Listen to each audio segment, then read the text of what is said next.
دوسری جانب خیبر پختونخوا کے مشیر برائے وزیر اعلیٰ کی حکومت پر کڑی تنقید. کہا حکومت اچھے کاموں کا کریڈٹ لے تو خامیوں کی ذمہ داری بھی قبول کرے.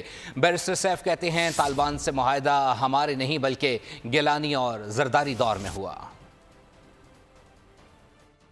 کے ساتھ بات چیت پر بلاول صاحب نے کل بات کی اور کہا کہ ہم نے ان کو خیبر پختونخوا میں بسایا ہے. اب خیبر پختونخوا کی حکومت اپنے بجٹ میں سے ان کو پیسے دے رہی ہے. اس احمقانہ بات کا جواب ویسے دینا تو نہیں چاہیے، لیکن بہرحال just for the sake of record میں اتنا کہوں گا کہ دہشت گردوں کے ساتھ اگر کوئی یاد ہے تو معاہدے اس وقت ہوئے تھے، اور معاہدوں کا آغاز اس وقت ہوا تھا جب یوسف رضا گیلانی صاحب پاکستان کے وزیر اعظم تھے اور بلاول کے ابا جان جو ہیں وہ پاکستان کے صدر تھے.